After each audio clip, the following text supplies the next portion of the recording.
चलिए शुरू करते हैं और बहुत इंपॉर्टेंट टॉपिक से शुरू करते हैं। इसका नाम है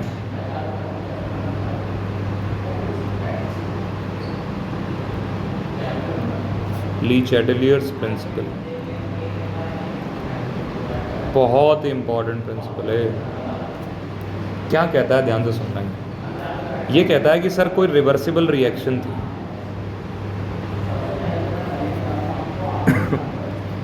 और ये रिएक्शन शुरुआत में कौन लिया था मैंने? रिएक्टेंट से प्रोडक्ट बनना शुरू हुआ, प्रोडक्ट से रिएक्टेंट बनना शुरू हुआ, रेट ऑफ फॉरवर्ड रिएक्शन भी आई, रेट ऑफ बैकवर्ड रिएक्शन भी आई।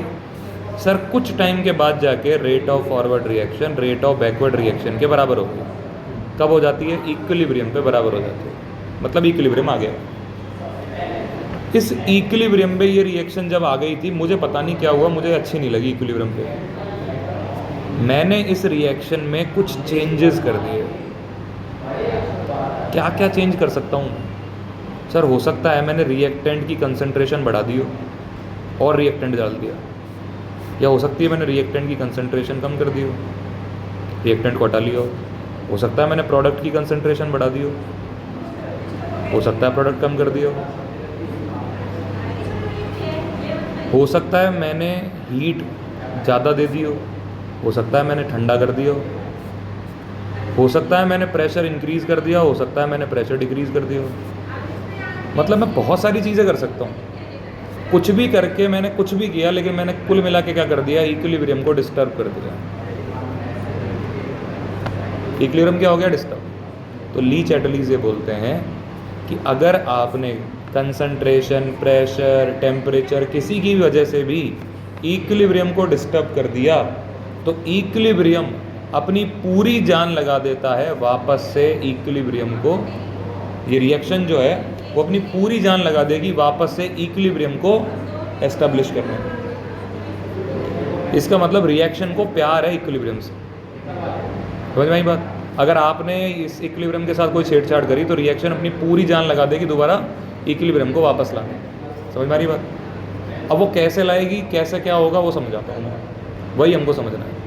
इसमें हमसे जनरली जो क्वेश्चंस पूछे जाते हैं ना ली चैटलीज प्रिंसिपल्स, वो एक ही टाइप के, सिंगल टाइप के क्वेश्चन होते हैं। क्या क्वेश्चन होते हैं? कि हमको रिएक्शन की डायरेक्शन प्रेडिक्ट करनी होती है। डायरेक्शन क्या करवाता है हमसे? प्रेडिक्ट। बोलता है कि बताओ मैंने कुछ कर दिया, अब रिएक्शन फॉरवर्ड जाएगी कि बैकवर्ड?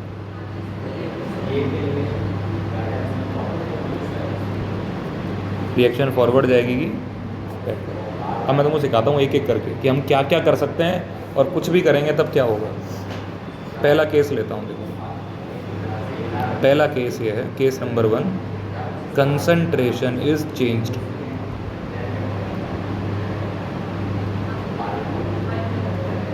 कंसंट्रेशन इज, सर मेरी एक रिएक्शन थी। सर कौन सी रिएक्शन थी आपकी?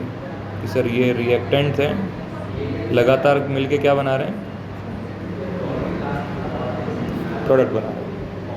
आपने कंसंट्रेशन को चेंज कर दिया। अब आप ये बताओ कंसंट्रेशन, सर आप ये भी तो बताओ कंसंट्रेशन किसकी चेंज करी आपने? रिएक्टेंट की या प्रोडक्ट की? तो मैं सबसे पहला टॉपिक मेरा शुरू कर रहा हूँ रिएक्टेंट से। अभी देखना समझ में आ जाएगी सर।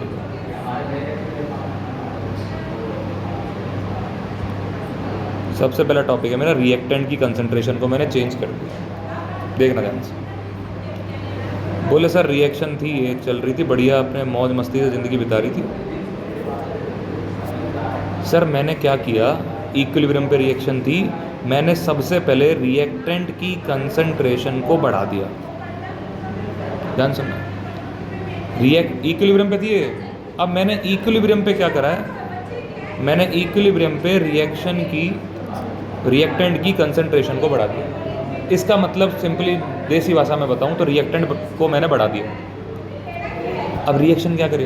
रिएक्शन बोलेगी भाई साहब मुझे दोबारा इक्विलिब्रियम चाहिए, और दोबारा इक्विलिब्रियम लाने के लिए रिएक्शन आपने जो किया है उसका उल्टा करना शुरू कर देती है। आपने क्या किया? रिएक्टेंट बढ़ा दिया। रिएक्शन बोलेगी यार तूने रिएक्टेंट जो बढ़ाया ना, इस वजह से मेरी दिक्कत खड़ी हो गई, मेरा इक्विलिब्रियम डिस्टर्ब हो गया, अब मैं इस रिएक्टेंट को घटाऊंगी। अब तुम खुद सोचना, रिएक्टेंट घटेगा कब? जब रिएक्शन फॉरवर्ड जाएगी कि बैकवर्ड जाएगी? फॉरवर्ड। जब रिएक्शन फॉरवर्ड जाएगी तो रिएक्टेंट कम होता जाएगा। इसका मतलब अगर मैंने रिएक्टेंट की कंसंट्रेशन बढ़ा दी तो मेरी रिएक्शन फॉरवर्ड मूव करना शुरू कर देगी। रिएक्टेंट की कंसंट्रेशन बढ़ी है, अब रिएक्टेंट को घटाना है। घटेगा कब रिएक्टेंट? जब रिएक्शन जाएगी फॉरवर्ड जाएगी तो रिएक्टेंट घटेगा, प्रोडक्ट बढ़ेगा। नेक्स्ट केस क्या हो सकता है सर? नेक्स्ट ये हो सकता है कि आपने रिएक्टेंट की कंसंट्रेशन को डिक्रीज़ कर दिया। अब अगर मैंने रिएक्शन की कंसंट्रेशन को डिक्रीज़ कर दिया तो रिएक्शन क्या बोलेगी यार ये रिएक्टेंट कम हो गया, इसको ज़्यादा करो, बढ़ाओ इसको, उल्टा करो इसको। बढ़ाने के लिए रिएक्शन फॉरवर्ड डायरेक्शन में जाएगी कि बैकवर्ड। तो रिएक्शन कहाँ आना शुरू हो जाएगी? क्या मैं प्रेडिक्ट कर पाया? कुल मिला के मैंने क्या बोला कि हम जो कर रहे हैं उसका उल्टा करेगी रिएक्शन।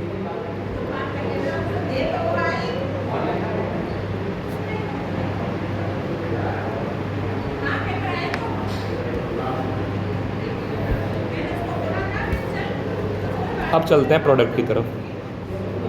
अब सीखो प्रोडक्ट के साथ क्या हो रहा है।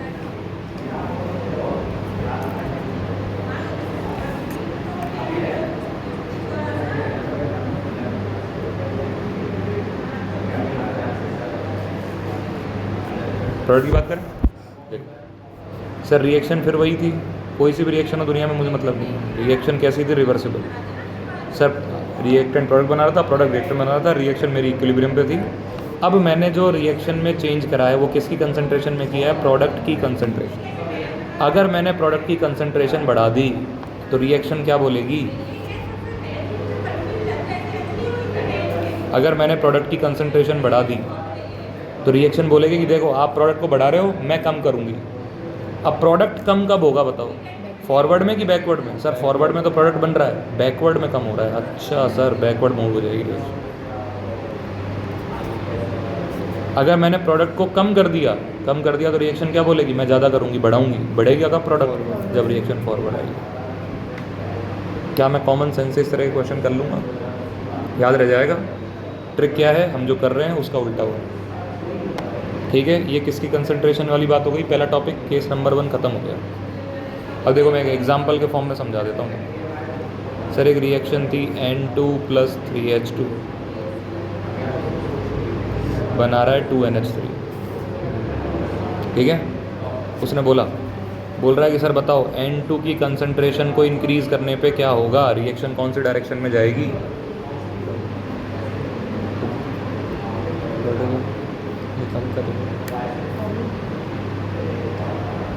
बैकवर्ड।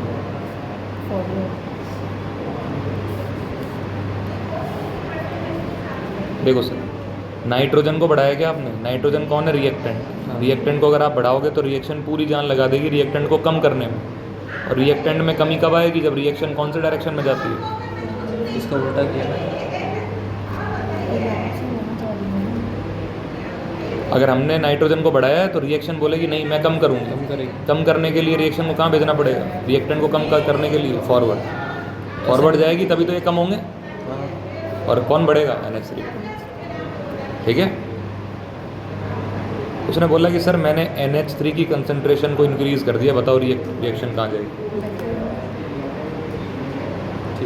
सर अगर मैंने NH3 को इंक्रीज़ कर दिया मतलब NH3 बढ़ गया। अब रिएक्शन क्या बोलेगी? नहीं मैं तो कम करूँगी। कम कब होगी?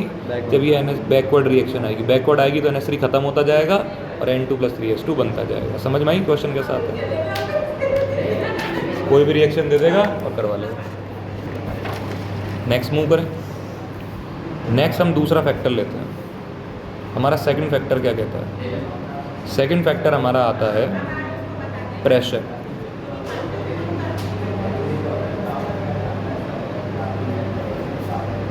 सर ये बड़ा इंपॉर्टेंट फैक्टर है। ठीक है, सी को देखो प्रेशर के बारे में बताता हूँ।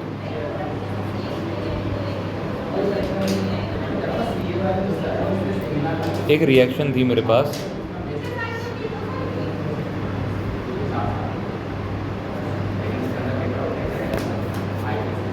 रिएक्टेंट और प्रोडक्ट दोनों कैसी रिएक्शन में चल रहे थे? रिवर्सिबल रिएक्शन में चल रहे थे। ठीक है सर, देखो अब मैंने ये रिएक्शन इक्विलिब्रियम पे थी और मैंने प्रेशर के साथ छेड़छाड़ कर दी। सर सिंपल सी बात बताओ, आप प्रेशर के साथ कर ही क्या सकते हो? दो ही चीज़ कर सकते हो, या तो आप प्रेशर को इंक्रीज़ कर सकते हो और या आप प्रेशर को डिक्रीज़ कर सकते हो। तो प्रेशर को इंक्रीज़ करने पे डिक्रीज़ करने पे क्या होता है? तो मैं तुमको यहाँ पे एक ट्रिक बता रहा हूँ, देखो बहुत इंपॉर्टेंट ट्रिक है और ज़िंदगी बनाएगी तुम्हारी। ट्रिक ये कहती है कि सर अगर आप प्रेशर को इंक्रीज़ करोगे, प्रेशर को अगर आप इंक्रीज़ करोगे तो रिएक्शन उस डायरेक्शन में मूव करेगी, उस डायरेक्शन में रिएक्शन मूव करेगी जिस डायरेक्शन में गैसियस मोल्स कम है।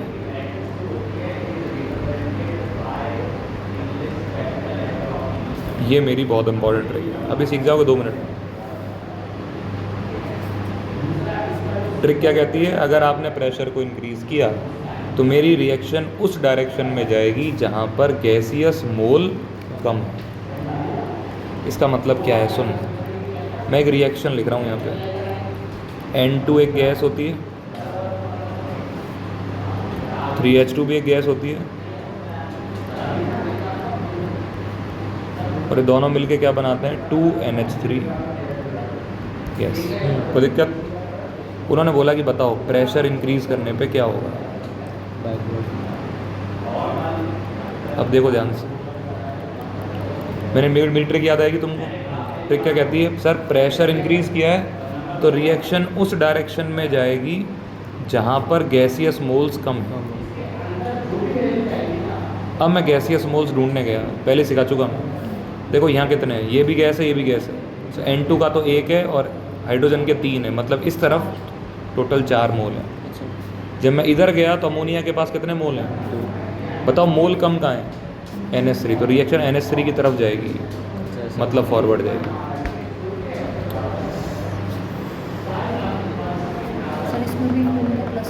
हाँ प्लस कर, हाँ।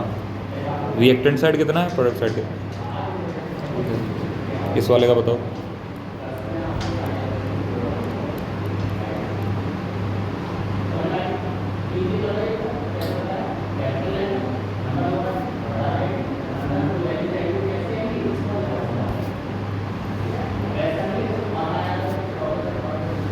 बताओ, क्वेश्चन पूछ रहा है प्रेशर इंक्रीज करने पर रिएक्शन कहाँ, किस डायरेक्शन में मूव करेगी? सर रिएक्शन प्रेशर इंक्रीज करने पर उस डायरेक्शन में जाती है जहाँ पर गैस के मोल क्या होते हैं? कम। सर यहाँ पर 2 तो इसके पास हैं और 1 ऑक्सीजन के पास है। आगे देखा करो क्या लिखा हुआ है। तो इधर तो 3 है और इधर कितने हैं? 2 मोल इस तरफ कम है, तो इस डायरेक्शन में मेरी रिएक्शन आएगी। और ये कौन सी डायरेक्शन है? फॉरवर्ड। सर इसका बताना।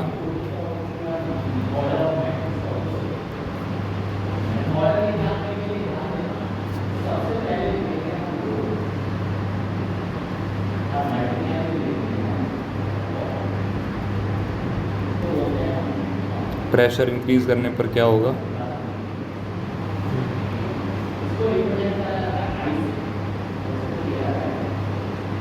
बताओ।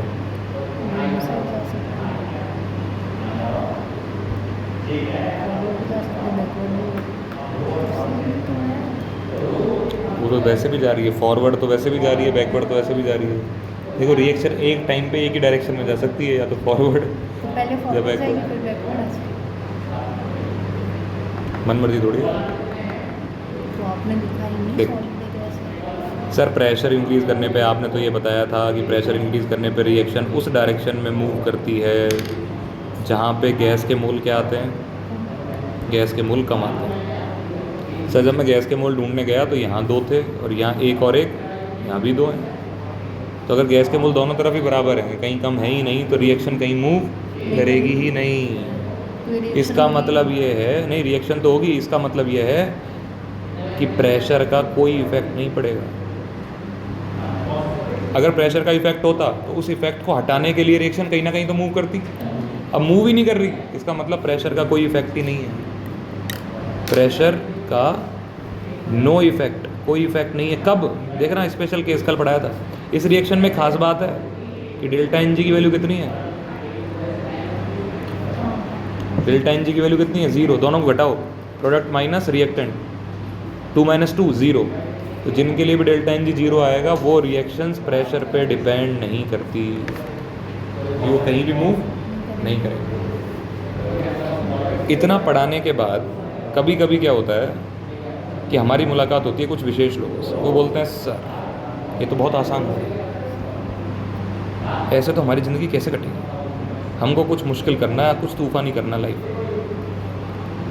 वो अक्सर हमको ये बोलते हैं कि सर ये आपको एक रिएक्शन दी हुई है, सर ये वाला सवाल नहीं हुआ, मैंने आपके सारे सब कुछ पढ़ लिया, सारे नोट्स रट लिए, सुबह से खाने बैठा हूँ, रात तक खा रहा हूँ, लेकिन मेरे से ये सवाल नहीं हुआ क्योंकि ये आपके नोट्स में मुझे मिला नहीं। सर सवाल ये था कि प्रेशर को डिक्रीज़ करने पे रिएक्शन कौन सी डायरेक्शन में मूव करेगी।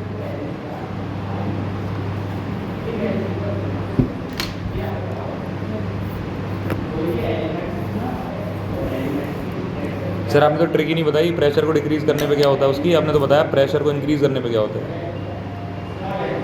मैंने सही तो उल्टा हो जाएगा। मैंने बताया था प्रेशर को अगर आपने इंक्रीज़ कर दिया तो प्रेशर को इंक्रीज़ करने पर रिएक्शन उस डायरेक्शन में जाती है जहाँ पर गैस के मोल क्या होते हैं कम, तो उल्टा कर लो, प्रेशर को डिक्रीज़ करने पर अब रिएक्शन उस डायरेक्शन में जाएगी जहाँ गैस के मोल क्या हैं ज़्यादा। अब बताओ गैस के मोल ज़्यादा कहाँ हैं, सर इसके पास तो 2 हैं और इधर 3 और 1 इधर 4 है, तो रिएक्शन कौन सी डायरेक्शन में आएगी, कौन सी डायरेक्शन में आएगी, बैकवर्ड। एक रिएक्शन बताना,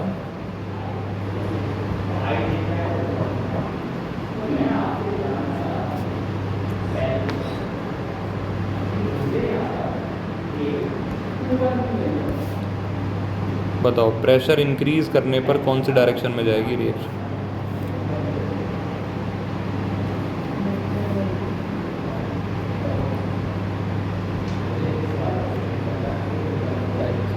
सही बता, सब प्रेशर इंक्रीज करने पे रिएक्शन उस डायरेक्शन में मूव करती है जिस डायरेक्शन में गैस के मोल कम होते हैं। सर यहाँ गैस के 4 मोल हैं और यहाँ 1 + 2, यहाँ पर 3 मोल हैं, कम किधर है पीछे की तरफ, तो मेरी रिएक्शन बैकवर्ड डायरेक्शन में मूव करेगी। सही है क्या? ये मैंने इसलिए पढ़ाया है क्योंकि इसी से एक चीज़ और सॉल्व करवा सकता हूँ मैं, देखो कैसे। मेरा केस नंबर 3 क्या है, case number 3 sir, case number 3 है वॉल्यूम में चेंज कर दिया तो क्या होगा,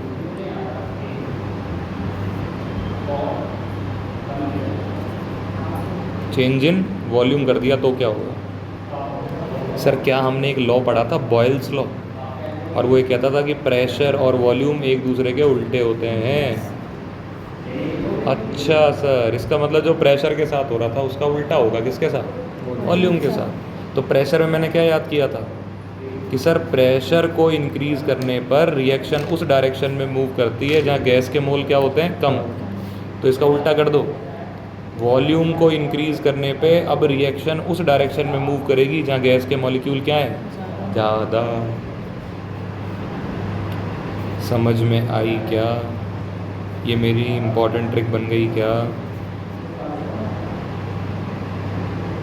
बैठा क्या दिमाग में? समझ में आ रही बात? प्रेशर के साथ जो हो रहा है उसका उल्टा कर देते हैं वॉल्यूम में। जैसे मैंने एक रिएक्शन दे दिया आपको, बार बार वही आ रही है क्योंकि ये पूछता बहुत बार है, और अच्छी ले लो चलो। वो रिएक्शन याद कैसे चलती है? कांटेक्ट प्रोसेस है, तो उसको करते हैं एक बार सही से।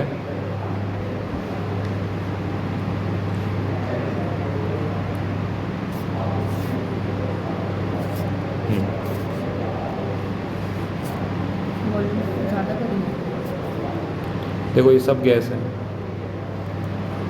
एक रिएक्शन दे दिया आपको और वो आपको बोल रहा है बताओ अगर मैंने वॉल्यूम को इंक्रीज़ कर दिया तो क्या होगा। सर वॉल्यूम को इंक्रीज़ करने पे रिएक्शन कहाँ जाएगी जहाँ गैस के मोल ज़्यादा हैं। गैस के मोल ज़्यादा कहाँ हैं? रिएक्टेंट। सर यहाँ तो गैस के मोल 2 हैं, यहाँ पर 1 और 2 3 है, यहाँ 3 है तो रिएक्शन उधर से इधर आएगी। रिएक्शन किस डायरेक्शन में आएगी? Backward direction.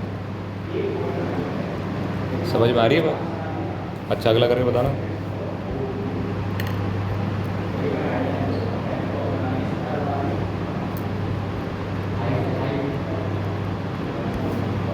बोल रहा वॉल्यूम डिक्रीज कर दिया, बताओ क्या होगा। वॉल्यूम डिक्रीज कर दिया, बताओ क्या होगा। ये कितना H2 3। या फिर कम हो बैकवर्ड। अभी क्या याद करवाया था? याद करवाया था सर, वॉल्यूम में अगर इंक्रीज़ किया है तो रिएक्शन वहाँ जाएगी जहाँ गैस के मोल ज़्यादा हैं। वॉल्यूम में डिक्रीज़ करोगे तो रिएक्शन वहाँ जाएगी जहाँ गैस के मोल कम हैं। गैस के मोल कम कहाँ हैं सर? यहाँ तो 4 हैं और इधर 2 हैं। अच्छा सर, बैकवर्ड डायरेक्शन में। समझ में आई बात? बहुत क्वेश्चन आते हैं इसके, बहुत क्वेश्चन आते हैं और इस तरीके से सॉल्व इजीली हो जाएगा। अगला हमारा कौन सा टॉपिक बचा है? टेम्परेचर। टेम्परेचर को अभी करते हैं, उससे पहले कुछ क्वेश्चन कर लेते हैं क्योंकि टेम्परेचर इतना टिपिकल नहीं है, इस पर बहुत ज़्यादा क्वेश्चन नहीं आते। टेम्परेचर तो लॉजिकल है बिल्कुल। मूव करते हैं टेम्परेचर से। बस बस बस शांत गद्दारी में। देखो सर, बात यह है कि रिएक्शंस जो होती हैं ना हमारे पास, वो 2 टाइप की होती हैं। और कौन कौन से 2 टाइप की होती हैं? एक तो मेरे पास रिएक्शन होती है जिनको मैं बोलता हूँ एंडोथर्मिक रिएक्शन, और दूसरी मेरे पास रिएक्शन होती है जिनको मैं नाम देता हूँ एक्सोथर्मिक रिएक्शन। एंडोथर्मिक वो रिएक्शन है जिसको हीट चाहिए, जो हीट लेती है, जो हीट को क्या करती है? एब्जॉर्ब। इसका मतलब इसको हीट चाहिए। अब जिसको जो चीज़ चाहिए उसको अगर आप वो दे दोगे तो वो आपसे खुश रहेगा ज़िंदगी में। इसको हीट चाहिए, अगर मैंने टेम्परेचर बढ़ा दिया तो इसको अच्छा लगेगा बुरा? अच्छा लगेगा। इसका मतलब ये फॉरवर्ड डायरेक्शन में मूव हो जाएगी। सुन रहे हो मेरी बात? इसको हीट चाहिए थी और आपने ठंडा और कर दिया, इसको कम दी हीट, तो ये नाराज़ हो जाएगी। नाराज़ हो जाएगी तो कहाँ जाएगी? बैकवर्ड। ये बात समझ में आई क्या? अब मेरे पास अगली रिएक्शन कौन सी है? एक्सोथर्मिक। एक्सोथर्मिक क्या बोल रही है? एक्सो मतलब बाहर निकाल रही है, कह रही है मेरे को हीट बिल्कुल नहीं चाहिए, नफरत है मेरे को हीट से। हीट क्या कर रही है? रिलीज। बोल रही है बाहर निकालो इस हीट को, मुझे नहीं चाहिए, बाहर निकालो। धक्का देकर। अब एक बात बताओ, अगर मैंने टेम्परेचर इंक्रीज कर दिया, टेम्परेचर बढ़ाने पे क्या मैं इस रिएक्शन को हीट दे रहा हूँ? हाँ। क्या ये रिएक्शन को हीट चाहिए? नहीं सर, ये नफरत करती है हीट से। तो इसको चाहिए था कि आप हीट नहीं दो, लेकिन आप तो हीट दे रहे हो, तो ये क्या करेगी? नाराज़ हो जाएगी। नाराज़ होगी क्या करता है? कोई भी काम उल्टा। ये रिएक्शन कहाँ जाएगी? बैकवर्ड। लेकिन अगर आपने इसी रिएक्शन का टेम्परेचर कम कर दिया, लो कर दिया टेम्परेचर, तो इसको अच्छा लगेगा ना कि अब आप हीट नहीं दे रहे, कम कर रहे हो, ठंडा कर रहे हो उसको, तो इसको अच्छा लगेगा। अच्छा लगेगा तो काम मूव करेगी। इसलिए टेम्परेचर वाली चीज़ें मुझे कुछ याद रखना पड़ता है। याद कैसे रखना पड़ता है? एक तो मुझे याद रखना पड़ता है हैबर्स प्रोसेस। ठीक है? क्या कहती है हैबर्स प्रोसेस? सर N2 और 3H2 मिल के क्या बनाते हैं? 2NH3 बनाते हैं क्या? ठीक है। ये जो रिएक्शन होती है, ये कैसी रिएक्शन है? एक्सोथर्मिक। कैसी रिएक्शन है? कैसे पता चलता है मेरे को? देखो केमिस्ट्री में अगर मैं कुछ काम कर रहा हूँ तो पॉजिटिव और अपने आप हो रहा है तो नेगेटिव। एक्सोथर्मिक रिएक्शन का मतलब ये है जी मैम, एक्सोथर्मिक रिएक्शन मतलब हीट बाहर निकल रही है। अगर हीट बाहर निकल रही है तो मैं थोड़ी दे रहा हूँ हीट, अपने आप रिएक्शन से मिल रही है मुझे। रिएक्शन से अपने आप हीट मिल रही है, इसका मतलब डेल्टा एच की वैल्यू, डेल्टा एच जो है ना, एक्सोथर्मिक रिएक्शन है, हीट अपने आप बाहर निकल रही है। बाहर निकल रही है, मैं नहीं दे रहा, अपने आप मुझे मिल रही है, मैं खड़ा हूँ बाहर तो सर इसका मतलब अपने आप हो रही है तो नेगेटिव। तो जब भी डेल्टा एच नेगेटिव दिख जाए समझ जाना रिएक्शन एक्सोथर्मिक है। और एक्सोथर्मिक मतलब ये रिएक्शन एक्सोथर्मिक है, मतलब ये टेम्परेचर बाहर फेंक रही है, हीट बाहर फेंक रही है। इसको टेम्परेचर बढ़ाना बिल्कुल पसंद नहीं आएगा हमारा, बिल्कुल पसंद नहीं आएगा। तो इसके लिए मुझे टेम्परेचर कैसा रखना है? लो। इसलिए मैंने एक ट्रिक बता रखी है तुमको हैबर्स प्रोसेस के लिए, LTHP। लो टेम्परेचर चाहिए और हाई प्रेशर। हाई प्रेशर क्यों? क्योंकि सर प्रेशर बढ़ाने पे रिएक्शन वहाँ मूव करती है जहाँ पे गैस के मोल कम है। देखो सर गैस के मोल कम यहाँ पे हैं, मुझे अमोनिया ही तो बनाना है, यही तो मेरा पर्पज़ है। Yes sir. तो मेरा पर्पज़ सॉल्व तभी होगा जब लो टेम्परेचर होगा और हाई प्रेशर होगा। जी सर। ठीक है, तो अगर किसी क्वेश्चन में आपको डेल्टा एच नेगेटिव दिख जाता है, आपको समझ जाना है वो रिएक्शन कैसी है, एक्सोथर्मिक। बाकी तो आपको लॉजिक से समझ में बात आ ही जाएगी। जैसे आपको एक ऑप्शन दे रखे हैं, एक तो है रिएक्शन ए, बोल रही है N2 प्लस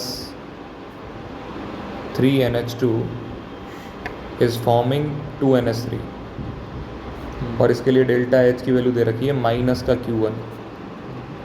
फिर आपको दे रखा है बी कह रहा है सर CaCO3 जो है ना मेरा, ये CaO प्लस CO2 बनाता है।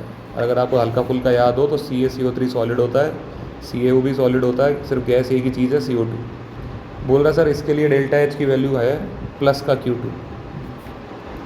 सी रिएक्शन जो है मेरी वो कह रहा है कि सर देखो 3O2 है और ये बना रहा है 2O3, तो डेल्टा एच की वैल्यू कितनी आती है? डेल्टा एच की वैल्यू है इसके लिए प्लस की Q4। और ऑप्शन नंबर डी जो है वो कह रहा है कि सर देखो N2 प्लस O2 मिलके बना रहा है 2NO, इसके लिए डेल्टा एच की वैल्यू है इसके लिए भी प्लस की Q4। वो कह रहा है कि सर बताओ ऐसा कौन सी रिएक्शन है, इनमें से ऐसी कौन सी रिएक्शन है जो हाई टेम्परेचर और हाई प्रेशर पे होना पसंद करेगी। जिसको हाई टेम्परेचर और हाई प्रेशर पे होना पसंद है, इनमें से कौन सा ऑप्शन है? आराम से सोचो। देखो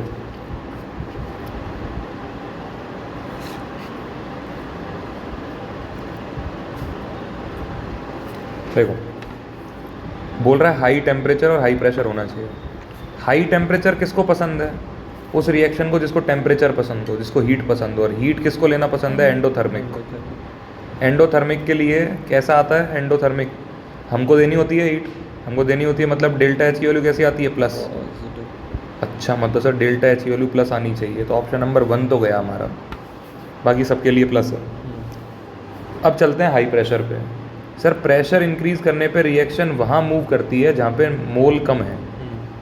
गैस तो सर इनमें देखो कि गैस के मोल कम कहाँ पे हैं ज़्यादा। सर पहले वाले में जाओगे तो पहले वाले में तो प्रोडक्ट की तरफ है ज़्यादा, कम है किसकी तरफ? रिएक्टेंट की तरफ, तो यहाँ तो बैकवर्ड आएगी, ये तो अच्छी नहीं है। थर्ड ऑप्शन में जब आप जाओगे तो रिएक्टेंट के पास 3 है, प्रोडक्ट के पास 2 हैं, फॉरवर्ड जाएगी। सर ये सही है, क्योंकि मेरी रिएक्शन के लिए फेवरेबल कंडीशन का मतलब फॉरवर्ड जाने का। इसके लिए मैं गया तो यहाँ पर 1 + 1 2 तो इधर है और 2 इधर है। सर कोई फ़र्क नहीं पड़ेगा प्रेशर का, इसलिए मेरा ऑप्शन नंबर 3 इज़ करेक्ट। समझ पा रहे हो बात?